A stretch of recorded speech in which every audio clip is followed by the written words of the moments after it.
주님께서 여러분과 함께 또한 사제의 영과 함께 루카가 전한 거룩한 복음입니다. 예수님의 부모는 해마다 파스카 축제 때면 예루살렘으로 가곤 하였다. 예수님이 12살 되던 해에도 이 축제 관습에 따라 그리로 올라갔다. 그런데 축제 기간이 끝나고 돌아갈 때 소년 예수님은 예루살렘에 그대로 남았다. 그의 부모는 그것도 모르고 일행 가운데 있으려니 여기며 하룻길을 갔다. 그런 다음에야 친척들과 친지들 사이에서 찾아보았지만 찾아내지 못하였다. 그래서 예루살렘으로 돌아가 그를 찾아다녔다. 사흘 뒤에야 성전에서 그를 찾아냈는데 그는 율법 교사들 가운데 앉아 그들의 말을 듣기도 하고 그들에게 묻기도 하고 있었다. 그의 말을 듣는 이들은 모두 그의 슬기로운 답변에 경탄하였다. 예수님의 부모는 그를 보고 무척 놀랐다. 예수님의 어머니가 얘야 우리에게 왜 이렇게 하였느냐, 내 아버지와 내가 너를 애타게 찾았단다 하자 그가 부모에게 말하였다. 왜 저를 찾으셨습니까? 저는 제 아버지의 집에 있어야 하는 줄을 모르셨습니까? 그러나 그들은 예수님이 한 말을 알아듣지 못하였다. 예수님은 부모와 함께 나자렛으로 내려가 그들에게 순종하며 지냈다. 그의 어머니는 이 모든 일을 마음속에 간직하였다. 예수님은 지혜와 키가 자랐고 하느님과 사람들의 총애도 더하여 갔다. 주님의 말씀입니다. 그리스도님 찬미합니다. 참 예수님, 하느님의 복동이 고맙습니다. 고맙습니다.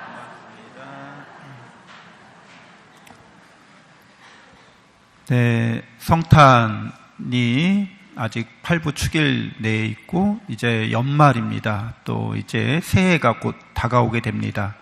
오늘은 성가정 축일로 우리가 보내고 있는데, 성가정 축일은 예수님과 성모 마리아와 성레비, 성요셉이 이루셨던 가정으로서 이 가족들은 함께 구원의 기억을 갖고 있습니다. 구원의 사건에 대한 기억인 거죠. 오늘 복음에서 이 구원의 사건에 대한 기억, 그러니까 파스카 축제인 거죠. 이스라엘 사람들이 이집트에서 종살이 하던, 그러나 모세를 통해서 하나님께서 홍해 바다를 가르시고 그들을 건너가게 하신 거죠. 이 구원의 사건에 대한 기억을 공유하고 있는 거죠, 다 같이. 그래서 가족은, 이렇게 성가정은 구원의 사건을 공유하는 가족을 말합니다.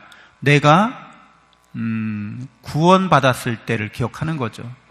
나의 초심, 내가 신앙을, 하느님의 사랑을 만났을 때, 체험했을 때, 이때 내가 구원의 길로 들어섰을 때의 초심, 내가 열심히 하느님의 사랑 안에서 살았을 때의 그런 기억, 또 내가 좀 삐딱선타고 좀 냉담하고 이렇게 이리저리 헤매다가 회심했을 때의 기억, 이런 것들을 구원의 사건에 대한 하느님의 사랑을 우리가 처음 시작하고 열심히 또 회심했을 때의 이런 기억들을 가족들이 다 공유하는 거예요.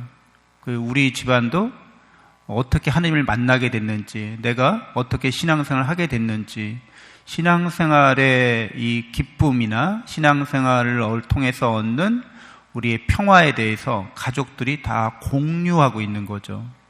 여러분들, 이렇게 가족들은 기억을 공유하는 게 중요하죠. 그래서 우리 그때 첫 키스 어디서 했지? 라고 하는데 엉뚱한 데를 얘기하면 뭐예요? 기억이 다른 거잖아. 누구랑 했어? 이렇게 하면 이제 큰일 나는 거죠. 분쟁이 일어납니다. 그래서 늘 끊임없이 우리들의 기억을 이제 되새겨야 합니다. 근데 이 사랑에 대한 기억인 거죠. 그런데 이 성가정은 또한 이 사랑에 대한 기억을 공유할 뿐더러 하느님의 사랑을 통해서 약속되었다는 것을 늘 의식하고 그 약속을 늘 새롭게 쇄신하고 재현하는 가정이었습니다. 예수님이 성경 말씀에 대해서 계속 묻고 답하는 거잖아요. 이거를 예수님이 이게 몸에 밴 거죠. 그러니까 집에서도 분명히 성모님과 요셉 성인에게 묻고 답하고 이거 했을 거예요. 묻고 답하는 거는 구약 성경이죠. 예수님을 통해서 이제 신약 성경이 이렇게 우리 앞에 약속에 대한 책으로서 우리에게 주어졌는데, 이 약속은 하나님의 사랑에 대한 약속인 거예요. 그러니까 약속을 늘 새롭게 하는 거죠. 재현하는 거예요. 그러니까 이스라엘 백성은 구약의 이 구원 사건, 이집트에서 해방된 사건을 기억할 뿐더러 그 하느님의 구원의 은총을 통해서 우리에게 약속이 이루어졌다는 거예요. 내가 너희를 늘 사랑하겠다는 약속. 그렇기 때문에 약속이 담겨져 있는 책을 계속 읽으면서 그것을 현재화하는 거죠. 지금 그 약속이 이루어지고 있다는 거예요. 재현되고 있다는 거예요. 약속이. 그러니까 우리는 사랑에 대한 약속을 하잖아요.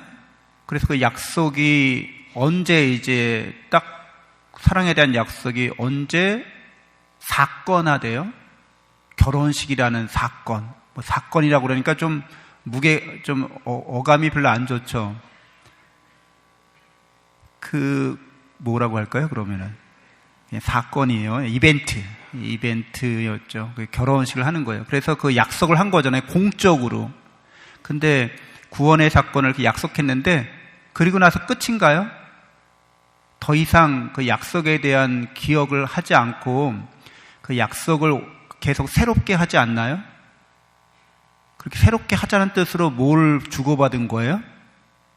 우리의 사랑을, 그 이벤트를 과거에 머물러 있는 게 아니라 늘 재현되고 늘 새롭게 되는 거야. 그걸 잊지 말자고 어떤 약속의 징표를, 그쵸? 그게 뭐예요, 바로? 결혼 반지잖아요, 그쵸? 사랑의 약속을 오늘날 계속 진행되고 있다는 거예요. 새롭게 또 우리에게 그것이 재현되고 있다는 것을 뜻합니다. 그렇기 때문에 우리 가정은, 성가정, 이 요셉과 마리아와 예수님은 성경을 통해서 약속을 늘 그렇게 되새겼던 거죠. 그리고 이 성가정은 하느님의 사랑에 대한 기억, 그 하느님의 사랑에 대한 약속을 통해서 이 사랑이 완성되리라는 걸 희망합니다. 같이 희망하는 거죠. 하느님의 나라가 올 거야. 우리가 하느님 나라에 들어갈 거야. 우린 하느님 나라로 함께 가고 있어. 이 희망을 공유하는 거죠. 가족들도 마찬가지잖아요. 가족들도, 이 세상 사는 사람들도 똑같은 희망을 갖고 있어야 되는 거죠. 다른 희망을 갖고 있으면 그 가족 공동체가 유지되기 힘들잖아요. 동상이몽, 같은 침상에 누워서 딴 꿈을 꾸고 있는 거죠. 그러면 안 되고 같은 꿈을 꿔야 하는 거죠. 같은 희망을 간직해야 합니다. 그래서 이렇게 우리의 기억과 약속과 희망이 성가정 안에서는 하나님의 사랑에 대한 기억, 하나님의 사랑의 약속, 하나님의 사랑에 대한 희망으로 이렇게 공동체를 이루는 겁니다. 이게 성가정인 거죠. 세상 사람들도 기억하고 약속하고 또 희망합니다. 근데 특별히 우리나라는 어떻게, 여러분 지금 시국이 굉장히 어지럽고 우리가 위기를 맞이했는데, 우리 민족이 역사에 대한 기억인 거죠. 역사적 사건에 대한 기억. 그러니까 우리가 일제 식민지 통치 지배를 받던 암울한 시기에 대한 기억, 그 시대를 좋았다고 말하는 사람, 그렇게 친일파의 식민사관을 갖고 있는 사람하고는 우리가 같은 공동체를 이루었다 말하기가 어렵잖아요. 그럼 일본 민족에게 가야죠. 일본 역사에 동참해야 되죠. 우리는 단군 할아버지 이래로 홍익인간 제세 이화의 민족적 역사적 기억을 공유하고 있는 거죠. 그래서 우리 분단의 아픈 기억, 전쟁의 아픈 기억, 또 산업화를 위해서, 민주화를 위해서 피와 땀과 눈물을 흘린 역사에 대한 기억을 공유하고 있는 거죠. 그래서 이런 기억을 통해서 우리가 우리 민족의 역사적인 정체성을 늘 바로 이렇게 세워야 합니다.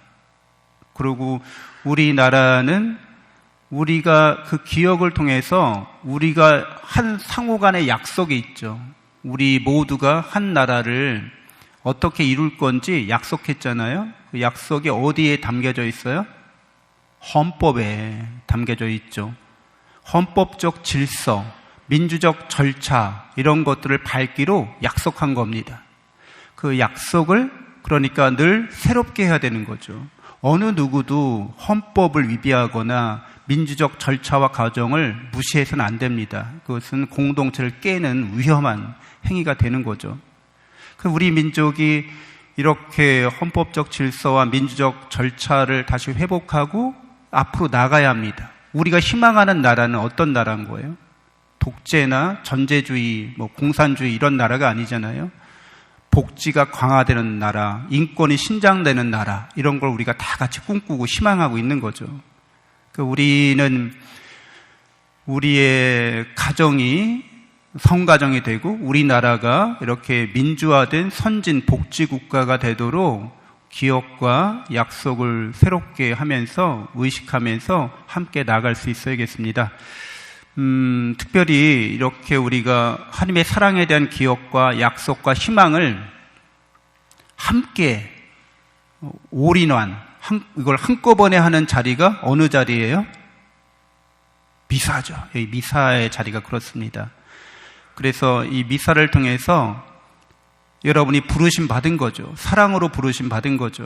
그리고 이 사랑에 부르심 받은 자리에서 미사에 오면 같이 성경을 읽어요. 옛날 약속, 새로운 약속, 새롭고 영원한 약속을 읽습니다.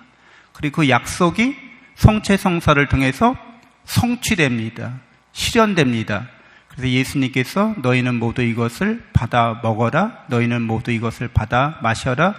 이는 새롭고 영원한 계약을 맺는 내 피의 잔이니 죄를 사하여 주려고 너희와 많은 이를 위하여 흘릴 피다라고 말씀해 주십니다.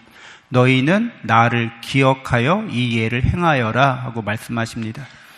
가족들이 함께 미사에 참여하면서 내가 구원받은 기억을 새롭게 하고 약속을 재현하고 또 희망의 이미 성체를 받아 모실 때 이루어짐을 우리가 확신할 수 있어야겠습니다. 성체를 받아 모시는 것은 이미 하나님의 사랑과 은총이 우리에게 완성됐음을 뜻합니다. 나중에 죽어서 천국 가서 그렇게 이루어지는 게 아니라 성체를 모실 때 우리의 희망이 이미 성취됐다는 거예요. 그러니까 미사에서 함께 하나님 나라의 영원한 가족으로서 하나님께서 원하시는 그런 복된 가정을 이루어 나갈 수 있어야겠습니다. 잠시 눈을 감고 묵상하겠습니다.